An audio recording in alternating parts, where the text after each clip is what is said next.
कुदरती कहर से बचना है, शाकाहारी रहना है। बाबा जी का कहना साफ, कुदरत नहीं करेगी माफ।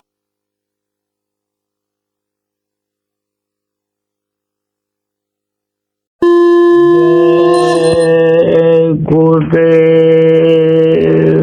उदार की है शक्ति अपार, गुरुदेव तुम्हारे हाथों में पतितों का भी होता सुधार, सरकार तुम्हारे हाथों में।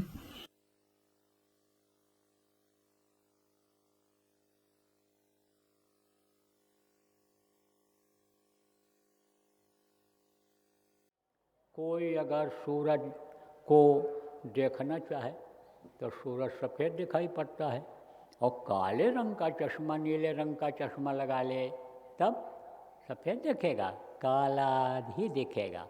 तो जो कर्मों के पर्दे आ गए उससे अर्थ लोगों ने इसका अलग कर दिया, अपने अपने मन से अर्थ निकाल लिए, अपने मन से लोगों को समझाने बताने लग गए। किस लिए? अपने मान सम्मान के लिए, धन के लिए अनतोड़ मड़ोड़ करके पेश करने लग गए। तो अब आप ये समझो कि अगर कोई समझना भी चाहे और उनसे समझे कि जो मनमुखी हैं, मन के हिसाब से अर्थ लगा लिए हैं, तो कैसे समझ पाएगा? पुस्तक लिखा जिन्होंने, धार्मिक किताबों को जिन्होंने लिखा, महात्मा ने, महात्मा के पास चले जाएं, कोई महात्मा मिल जाए तो अर्थ भी समझा देगा। तो आप प्रेमियों समझो कि अर्थ किसको कहते हैं? अर्थ धर्म, मनुष्य शरीर पाने का अर्थ समझो। क्या समझो क्या है धर्म? धर्म क्या है? रक्षा करना। किसका रक्षा करना? हर जीव का रक्षा करना, हर जीव का। दया धर्म तन बसै शरीरा, ताकर रक्षा करें रघुवीरा। जो दया को धारण कर लेता है, जिसके अंदर दया रहती है, जो दयालु होता है, उसकी रक्षा वो प्रभु करता है। सामने आकर के भले न करे, लेकिन कोई न कोई उसकी रक्षा करने वाला मिल जाता है। कोई न कोई आ जाता है कि मुसीबत में जब पड़ता है तो उसकी रक्षा हो जाती है। लेकिन जो रक्षा नहीं करता है, रक्षा करना जानता ही नहीं है, अगर कोई देखता भी होगा उसके ऊपर आंधी आफत आएगी तो उसके ऊपर और उल्टा असर आ जाएगा बचाने वाले को। बहुत से जीवों को इसने मारा काटा, बहुत को सताया, मरने दो इसको, कौन जाए इसको बचाने, इसको बचाने में भी पाप लगेगा तो मरने दो। ऐसी लोगों की सोच बन जाती है। तो दया करो। किस पर दया करो? अपनी जीवात्मा पर दया करो। ये नरकों में न चली जाए, ये 84 में न चक्कर काटे, ये कीड़ा मकोड़ा में न बंद हो जाए, पेड़ पौधे में न बंद हो जाए, ये आसमान में उड़ने वाले पक्षियों में न के शरीर में न बंद हो जाए, ये जल में रहने वाले जीवों के शरीर में न बंद हो जाए, सजा न भोगने लग जाए ये। इसलिए इसको बचाओ। असला धर्म यह है, असला काम मनुष्य शरीर पाने का यह है कि इसको मुक्ति और मोक्ष दिला दो। मुक्ति मोक्ष किसको कहते हैं? शमशान घाट पर कहीं कहीं लिखा रहता है मुक्ति धाम और मोक्ष धाम। तो मुर्दा कोई लेकर के जाता है, कोई दिक्कत आ गई, लकड़ी नहीं मिल पाई, इलेक्ट्रिक अगर वहाँ समझो कि मुर्दा घर है, बिजली नहीं आई, जनरेटर भी फेल हो गया, तो वापस लाता है? नहीं लाता है। कहता है इनको मुक्ति दिला के ही हम वापस चलेंगे, कोई बात नहीं, भूखे प्यासे रह जाएंगे, लेकिन इनको अब हम लेकर के कहाँ जाएं, इनको हम जला के ही जाएंगे। तो शरीर की मुक्ति तो शमशान घाट पर हो जाती है, लेकिन आत्मा की मुक्ति नहीं हो पाती। मुक्ति का मतलब इसको छुटकारा मिल जाए, बंधन से यह मुक्त हो जाए, कर्म से यह विहीन हो जाए, यानी कर्महीन हो जाए। पूजन विप्र सकल गुणहीना, ये यानी उस गुण से, यानी जो ये रजोगुण तमोगुण सतोगुण है उससे यह हीन हो जाए और ये अपने घर अपने वतन अपने मालिक के पास ये पहुंच जाए। यह लक्ष्य बनाना है आज नए वर्ष में हमको आपको कि अपना काम जल्दी से बना लेना है, अपनी जीवात्मा को उस प्रभु में मिला करके और ये दुख के संसार से, दुख की दुनिया से, संकट से दूर हट जाना है। तो ये कब संभव होगा कि जब कोई रास्ता बताने वाला मिलेगा।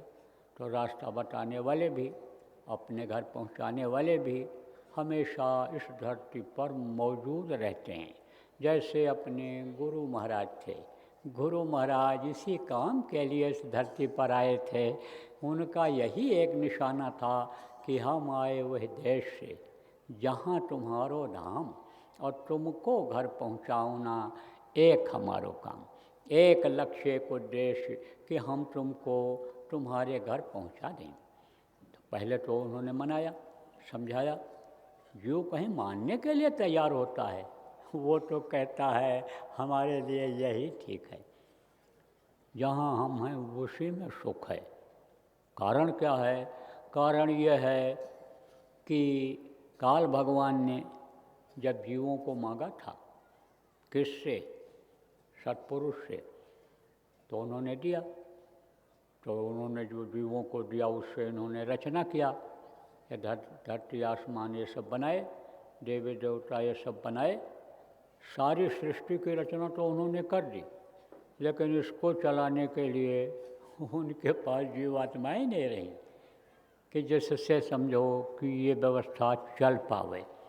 जैसे कहीं कोई जिला बना देते हैं ये लोग, अब जिले को की व्यवस्था के लिए अधिकारी न हो, पढ़े लिखे लोग न हो, धन न हो, तो घर मकान बना रहेगा, ज़मीनें छूटी रहेंगी, खेल की ज़मीनें, जेल की ज़मीनें, आप समझो स्कूल की ज़मीनें, स्कूल बने ऐसे खड़े रहेंगे, अस्पताल खड़े रहेंगे, डॉक्टर न हो तो बिल्डिंगें खड़ी रहेंगी, कैसे वो कायम होगा? इसलिए उसकी ज़रूरत पड़ती है। ऐसे ही ताकतवर जीवात्माओं की ज़रूरत पड़ी कि ये विशेषताएँ, ये हमारी ये जो बना है राज्य, ये कायम है, ये चलता रहे और कायम रहे। तो फिर प्रार्थना किया, कुछ अब हमको आप ताकतवर जीवात्माओं को दीजिए, ये रचना नहीं कर सकती हैं जीवात्माएँ ये जो मिली हैं, इनसे हमने ये सब तैयार तो कर दिया इन लोगों को कि जिन्होंने ये सब बना दिया, लेकिन ये राज्य चल नहीं पाएगा हमारा। जैसा हमारा सपना था, जो हमने आपसे मांगा था आप अपने जैसा राज्य दे दीजिए, वो बन नहीं पाएगा। तब उन्होंने कहा ठीक है देते हैं। लेकिन उन्होंने ये कहा जब हम चाहेंगे तब हम इनको बुला लेंगे, तुम फिर इनको रोक नहीं पाओगे, रोकोगे नहीं। बोले कि सोचिए ये कि ये कैसे हो पाएगा, ये जब चाहेंगे बुला लेंगे तो फिर हमारा राज्य खाली हो जाएगा। तब फिर काल भगवान जिन्होंने ये शरीर बनाया, ये धरती आसमान बनाया, ये पशु पक्षी हमारे आपके लिए बनाए, उन्होंने सोचा, कहा कि आप जिसको भेजोगे, आप तो आओगे नहीं, क्योंकि वो तो आते नहीं हैं यहाँ, वो तो अकाल पुरुष कहलाते हैं, काल के देश में आते ही नहीं हैं, इधर पैर ही नहीं रखते हैं, भेजते हैं, किसी न किसी को भेजते हैं। और जो यानी बलवान ताकतवर आत्मा होती है वही काम ये कर पाती है, तो उसको वो पावर देते रहते हैं। तो वही संत कहलाते हैं, वही सद्गुरु कहलाते हैं, वही महापुरुष कहलाते हैं। साधारण आदमी को जैसे पुरुष कहते हैं वैसे पुरुष ही रहते हैं, लेकिन उनमें ताकत रहती है, महानता रहती है, बड़प्पन रहती है, हर चीज़ को समझते हैं, जीवों को समझते हैं, सबसे प्रेम करते हैं, सबको गले लगाते हैं, लोभ लालच और इन चीज़ों से दूर रहते हैं। तो उन्हीं को लोग संत, उन्हीं को महात्मा कहते हैं। तो कहा जब आप संतों को भेजिएगा तो आप उनको यह अधिकार नहीं दीजिएगा कि वो अपने साथ जीवों को ले आएंगे, क्योंकि पावर आपका रहेगा उनमें। तो ये चाहेंगे जब जिसको जितने चाहेंगे ले जाएंगे, तो यह न रहे। उनको उन्हीं के द्वारा युक्ति बता करके, उपाय बता करके और मेहनत करवा करके उनसे, और फिर ये आपके पास जीवों को पहुंचाएंगे। बोले ठीक है, चलो यो मस्त। बोला एक वरदान और दीजिए, इनको पिछले जन्म का कुछ याद न रहे। आपको कुछ याद है? कुछ नहीं याद। माँ के पेट में तो भी याद था, देखते थे मर पड़ रही है, ए कुत्ता बन गए, ए बिल्ली बन गए, ए चूहा बन गए, ए शिकार कर लिया, मुंह में आ गए सांप के। इस तरह से देखता था जीव, तभी तो रोता था, घबराता था, तभी तो कहता था अब न धर्म पग यही मग और। ऐसा कोई कर्म नहीं करेंगे प्रभु कि इस रास्ते में, इस माँ के पेट रूपी दोज़ख में, नरक में मुझको आना पड़े। ऐसी दया करो कि जल्दी से हमारा शरीर बन जाए और हम बाहर निकल जाएं। तो पिछले जन्म का कुछ नहीं याद है अब। तो कहा पिछले जन्म का कुछ याद न रहे, ये भूले हुए रहें। और तीसरा वरदान और मांगा, कहा जो जिसमें रहे उसी में खुश रहे, सुखी रहे, उसी में अच्छा महसूस करे। तो कोई जाना चाहता है जल्दी, जो जहाँ है उसी में मस्त है। जिसका जो भोजन जो कर रहा है उसको कहता हमको यही मिले। विष्णु भगवान से लक्ष्मी ने कहा आप पालन करता हो और आप प्रभु हो, मालिक हो सबके, आप ही को लोग जानते हैं कि यही सब कुछ है मृत्युलोक में। तो आप जो कर सकते हो अपने इन जीवों के लिए क्यों नहीं करते हो? बोले करता हूँ, पालन करता हूँ, खिलाता हूँ, देख रेख रखता हूँ उनकी। बोली कि सबको मिलता है खाने को? कहाँ सबको मिलता है। तो एक दिन लक्ष्मी ने एक चींटी को पकड़ लिया, छोटी सी डिब्बे में बंद कर दिया, और फिर जब कई शाम को पूछी आपने सबको खिला दिया? कहा सबको खिला दिया, कर्मों के अनुसार सबको मिल गया, कोई भूखा नहीं है। तब वो डिब्बी को खोली, फिर चींटी को दिखावें इसको भोजन कहाँ मिला। तो देखा खोलते ही एक छोटा सा टुकड़ा चावल का उसमें पड़ा हुआ है, और उसी को खाने में चींटी लगी हुई। तब विश्वास हो गया। तब फिर बोली कि आप खिलाते तो हो, परवरिश तो करते हो, लेकिन आप अपने लोक में लोगों को लाते क्यों नहीं हो? आप अपने लोक तक लोगों को ला ही सकते हो, क्यों नहीं लाते हो? विष्णु भगवान बोले लक्ष्मी ये कोई आना ही नहीं चाहते हैं। बोले कैसे नहीं आना चाहते हैं? आप लाना नहीं चाहते हो? अरे बोले जा तू देख ले, जा चली जा, मनुष्य वेश बना करके नीचे चली जा, मृत्युलोक में देखा। तो कब जाएं? अरे सुबह सुबह जल्दी चली जाओ। तो किससे कहाँ आने के लिए, किससे पूछें? अरे जो ही तुझको मिल जाए उसी से तू पूछ लेना, जा। अब वो दूसरे दिन पहुंच गई मृत्युलोक में।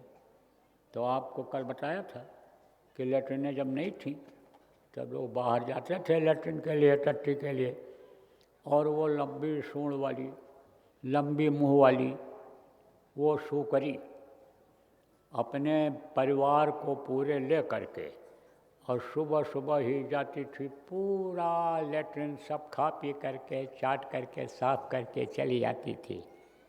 नीट एंड क्लीन जिसको इंग्लिश में कहते हैं, ऐसे करके चली जाती थी। तो सबसे पहले कौन मिली? खाने की तलाश सबको रहती है, भूख लगती है तो आदमी खाने की तलाश में निकलता है, और जब देर हो जाता तो कुत्ते दौड़ते उसके ऊपर, उसके बच्चों को नोचते कुत्ते। इसलिए अंधेरे अंधेरे में ही चुपचाप अपना काम करके चली आती थी सूकरी, जल्दी में ही। तो मिल गई वही सूकरी, तो कहा कि भाई तुम कहाँ जा रही हो, पूरा परिवार को लेकर के, अपने 18-20 बच्चों को। तो कहा मैं जा रही हूँ खाने के लिए, खाने के लिए जा रही हूँ। अच्छा, तो तुम हमारे साथ चलोगी? कहाँ चलेंगे? अरे स्वर्ग में। स्वर्ग में? स्वर्ग कहाँ है? अरे स्वर्ग बहुत अच्छा है, बड़ा सुंदर है, और स्वर्ग में बड़ी खुशबू है, बहुत अच्छी अच्छी चीज़ें खाने को मिलती हैं, और रहने के लिए बहुत आराम है, चलो हम तुमको ले चलना चाहते हैं। तब बोली कहाँ रहेंगे? तो बोली बढ़िया बिस्तर मिलेगा वहाँ, अच्छा सा बिस्तर मिलेगा। कहा बिस्तर में हमको नींद आएगी? हम तो उसमें रहते हैं जो दरबा रहता है, जो झोपड़ी रहती है, हम तो उसमें रहते हैं, वहाँ झोपड़ी मिलेगी? झोपड़ी तो भाई वहाँ नहीं मिलेगी, झोपड़ी नाम की तो वहाँ कोई चीज़ ही नहीं है। तब खाने का क्या मिलेगा? सूकरी पूछी, खाने का क्या मिलेगा? अरे खाने के लिए मेवा खाओ, मिष्ठान खाओ, पुआ खाओ, पकौड़ा खाओ, जो इच्छा हो सो खाओ, वहाँ तो खुशबू ही खुशबू है, खुशबू ही खाते हैं वहाँ, सब चीज़ की खुशबू मिलेगी। कहा खुशबू क्या चीज़ होती है? सुगंधी। सूंघ करके कोई चीज़ खाती हो? कहा हाँ सूंघ करके खाते हैं। आदमी ऐसा नहीं है कि जो सूंघ कर नहीं खाता है, हम तो सूंघ के ही खाते हैं। तो कहा कि तो कहा कि सूंघ कर खाते हैं, तो कहा सुगंधी मिलेगी, खुशबू मिलेगी। क्या खुशबू हमको नहीं चाहिए। ये बताओ, ये बिस्टा, ये जो लेट्रिन टट्टी मल है, यह हम खाने जो जा रही हैं, यह वहाँ मिलेगा? कहा यह तो वहाँ इसका तो नामो निशान ही नहीं है, यह तो लेट्रिन वहाँ कोई करता ही नहीं है, वहाँ तो कोई भोजन ही, यह जो खाते हो यह खाते नहीं है, ये रोटी दाल यहाँ खाते हैं लोग, यहाँ पर ये दूध मलाई जो ये सब, वहाँ तो कुछ है ही नहीं, वहाँ तो खुशबू ही खुशबू है। लेकिन जिस चीज़ की खुशबू चाहो उस चीज़ की खुशबू से पेट भर जाएगा तुम्हारा। चलो मेरे साथ, मैं लेने आई हूँ तुमको। बोली बाबा आप जाओ, हमको तो यहीं रहना है, ये चीज़ जब वहाँ हमको नहीं मिलेगी, ये खाने रहने का यहाँ हमको जब नहीं मिलेगा तो मुझे नहीं जाना है, तुम जाओ। अब ये लक्ष्मी बैरंग सिर करके नीचे से ऊपर पहुँच गई। तब विष्णु जी मुस्कराए, बोले क्या हुआ लक्ष्मी, क्यों नहीं ले आई? अरे बोले महाराज आप सही कह रहे थे, कोई आना ही नहीं चाहता है, ऐसे ही कोई जाना चाहता है। सत्संग सुनते हो तब याद रहता है, और सत्संग जाने के बाद, सत्संग से जाने के बाद याद आता है कि मौत भी आएगी और भगवान भी कोई है। असली चीज़ को ही भूल जाते हो और नकल की दुनिया में ही फंस जाते हो। इसलिए असल चीज़ को आज आपको याद करने की ज़रूरत है। असल चीज़ को अगर पकड़ लोगे, प्रभु का दामन अगर पकड़ लोगे तो बात बन जाएगी। तो जब महात्मा आते हैं, संत आते हैं, तो अपना यानी पावर दिखाते हैं। किसका पावर दिखाते हैं? जीवात्मा का पावर दिखाते हैं, अपने जीवात्मा का। बातों का प्रभाव यानी उनके पड़ता है, और प्रभाव जो बातों का होता है, जो पावर की बातों का प्रभाव होता है, वो असरदार होता है। जैसे कोई राजा हुक्म दे, जैसे कोई आप समझो कि सिपाही को आप समझो एसपी या कोतवाल, दरोगा जो होते हैं, ये लगाते हैं 3 स्टार, वो किसी सिपाही को, किसी चौकीदार को, किसी होमगार्ड के सिपाही को आदेश दें तो उसको वो करेगा, मानेगा। और आप आदेश दोगे तो मानेगा? नहीं मानेगा। और राजा हुक्म दे अपने कर्मचारियों को तो उसको मानेगा। और दूसरा कोई आदेश दे जिसको मान्यता ही मिली हुई हो कि दरबार में कभी भी हमें इनको ले आओ, लेकिन उनकी बात को वो नहीं मानेंगे, राजा की बात को मानेंगे। तो बातों में पावर होती है, तो आत्मा का पावर वो दिखाते हैं, और उससे वो आत्मा प्रभावित हो जाती है, असर पड़ जाता है उन आत्माओं के ऊपर, और फिर उसको वो प्रभावशाली बना देते हैं, ताकतवर बना देते हैं। तो पहले तो याद दिलाते हैं। किसकी याद दिलाते हैं? पिता की याद दिलाते हैं, पति परमेश्वर की याद दिलाते हैं। जैसे कोई लड़की की शादी हो गई, चली गई अपने ससुराल, और वहाँ अपने लड़के बच्चे कच्चे के चक्कर में पड़ गई, जमीन जायदाद घर गृहस्थी के चक्कर में पड़ गई और पिता को भूल गई। मान लो कोई पति को छोड़ करके नौकरी करने के लिए चली गई और किसी काम से यानी मायके चली गई, अपने रिश्तेदारी में चली गई और उसी में रम गई, तो पति को भूल जाती है। ऐसे ही यानी ये जीवात्माएं अपने पति परमेश्वर पिता को भूल जाती हैं, अपना घर ही भूल जाती हैं, इसी में मस्त रहती हैं। जहाँ पर ये जीवात्माएं रहती हैं, जहाँ पर आदमी रहता है, उसी में वो समय निकाल देता है अपना जीने का, वो उसको याद भी नहीं आता। तो महात्मा जब आते हैं, संत हमारे गुरु महाराज जैसे आते हैं तो याद दिलाते हैं, कहते हैं कि धाम अपने चलो भाई, पराये देश नहीं फंसना।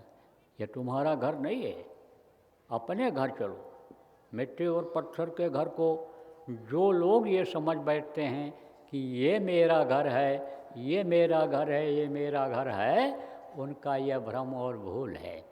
कुछ घर ऐसे भी हैं कि जो बाप दादा बना करके गए थे, जिसमें आप रहते हैं, आप उस घर को जिसको अपना इस समय पर कहते हैं, इसी घर को वो लोग भी यही कहते रहे, यह घर मेरा, यह घर मेरा, यह घर मेरा। सोचो उनका नहीं हुआ, आपका कैसे होगा? ऐसे ही वो समझाते हैं ये घर तुम्हारा नहीं है, यहाँ तो तुमको आराम मिलना ही मिलना नहीं है। आराम तुम दिन को काम करके आते हो, रात को करने के लिए लेटते हो, लेकिन तुमको नींद नहीं आती है।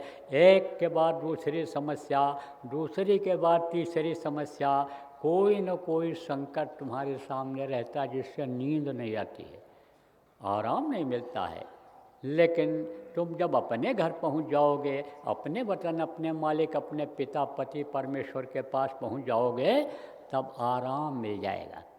तो जैसे लड़की चली गई, अब भूल गई पिता को, घर भूल गई, तो पिता को याद आता है कि हमारी बच्ची का, बेटी का हाल चाल नहीं मिला, भेजें किसी को पता लगाने के लिए।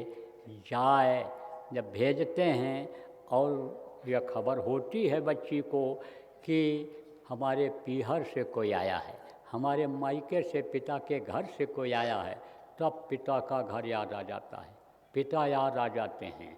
और आप ये समझो फिर उसको जो आता है उसको बैठाती हैं, बैठाती है, वो खिलाती पिलाती, स्वागत सत्कार जो भी हो सकता है वो जीवात्मा करती, मतलब वो लड़की करती है, हाल चाल पूछती है। अब सूरत पूछे स्वामी से, भेद कहो तुम अपना मुँह से। देखो किस किस तरह से संतों ने समझाया है कि सूरत फिर पूछती है कि आप हमको जगाने के लिए यहाँ पर आए हो, तो आप अपना भेद बताओ, कौन लोग से आए हो, आप कहाँ से आए हो? आप तो हमको जगाए और याद तो हमको आपने दिलाया पिता का, लेकिन आप ये समझो कि आए कौन हो, हम वहाँ पहुँचेंगे कैसे? ये सूरती ने कहा है तमाम, देखो ये इतिहास लिखा पड़ा भरा पड़ा हुआ है। मीरा को जब उस घर की याद सतावे, उस घर को जिसको समझो कि उसको जानकारी हुई कि हमारा घर ये नहीं है, हमारा घर वो है, और हमारे वो पिता पति परमेश्वर हैं, वही मेरे सब कुछ हैं। तो उनके लिए जब तड़प जगी, तब गली गली में घूमती थी, कोई भेदी मिल जाए, कोई सदगुरु वैद मिल जाए जो ये हमारी पीर को मिटा दे, ये तीर की तरह से उसकी याद सता रही है, ये मेरी समझो तकलीफ़ को दूर कर दे।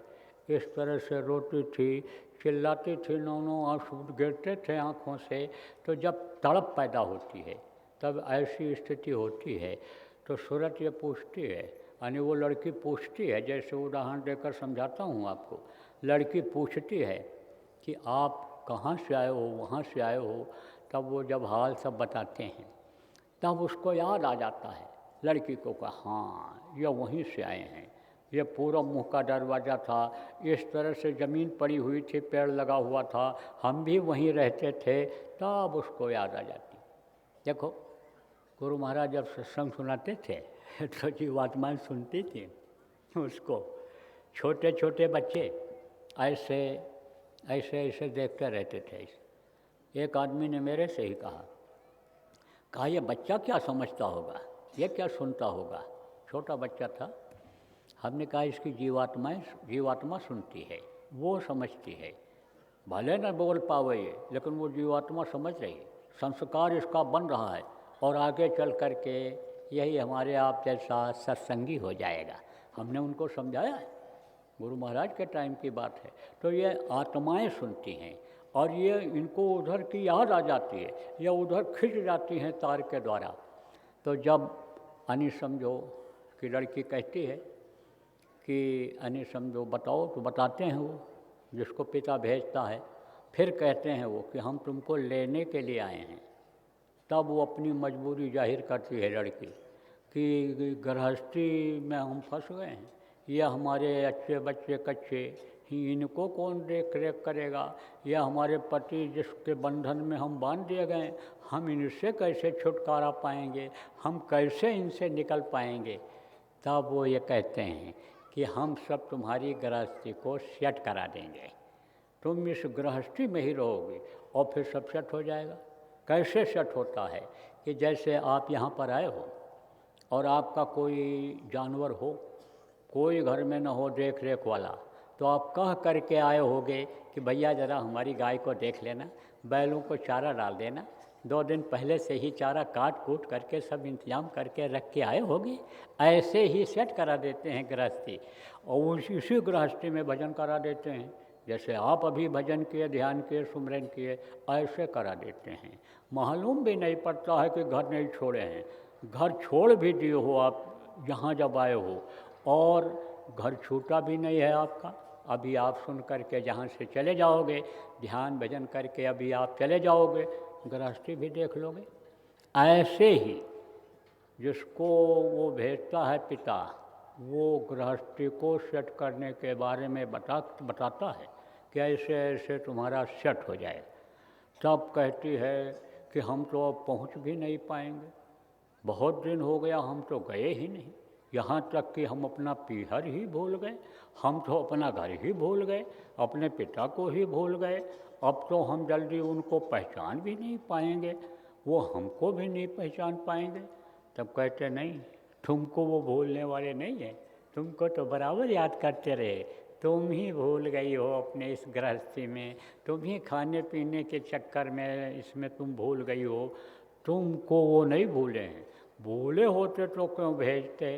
तब वो कहता हम तुमको ले चलेंगे और रास्ता हम तुमको दिखाएंगे, बताएंगे और तुम्हारी मदद करेंगे, हम तुमको ले चलेंगे।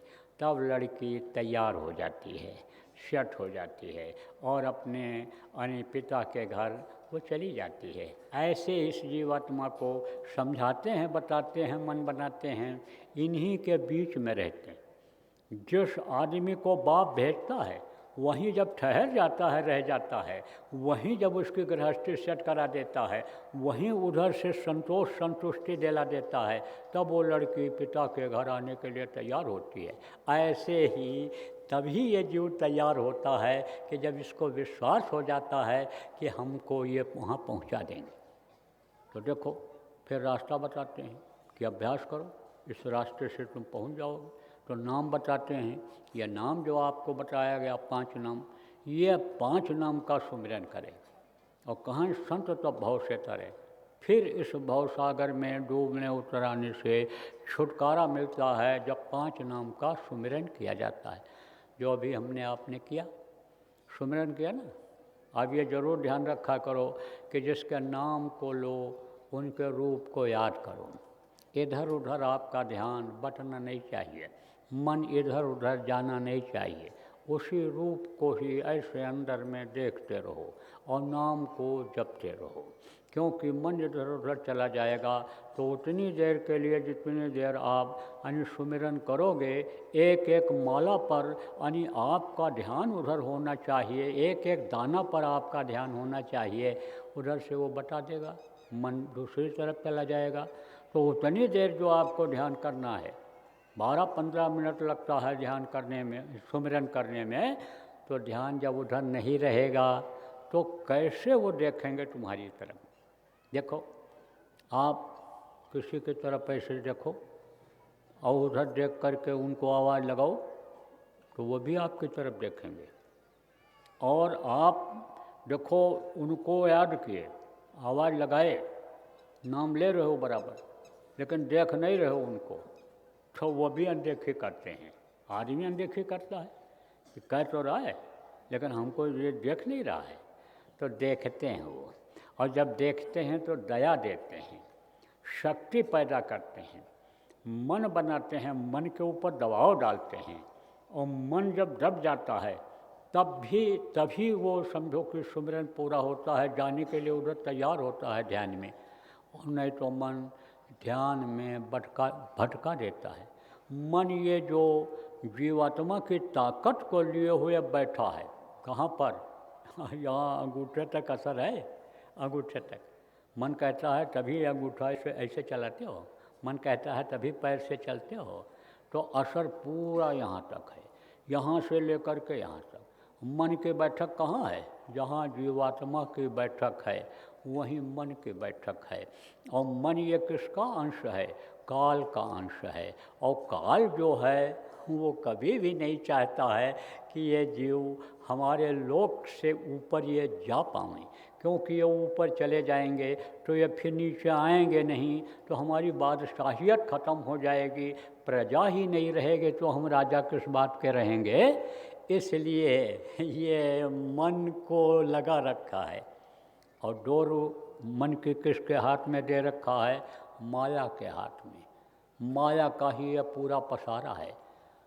पूरी दुनिया ये माया और काल की ही बनाई हुई है, माया का ही इस पर असर है। गो गोचर जहाँ मन लग जाई, सो सब माया जानो भाई। जहाँ तक नज़र जाती है वहाँ तक माया का ही पसारा है। तो माया कहते किसको हैं? रुपया पैसा और औरतों को माया कहा गया है। अब बड़ा जोर इनका चल रहा है इस समय, दोनों का बहुत जोर चल रहा है। कारण क्या है? कलयुग का असर है। और कलयुग में ही सतयुग आने की बात मिलती है। तो अब आप ये समझ लो कि कलयुग आएगा, कलयुग जाएगा और सतयुग आएगा।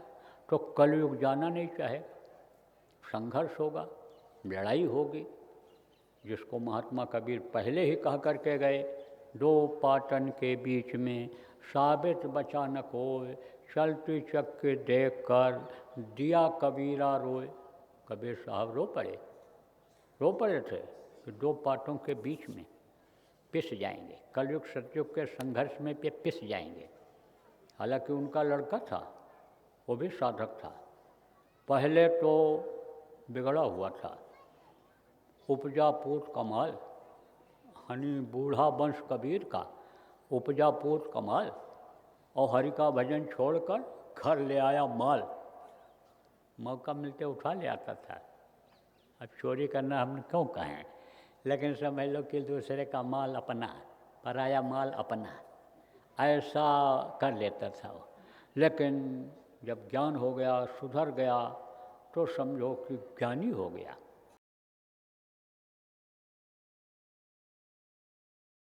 जय गुरुदेव।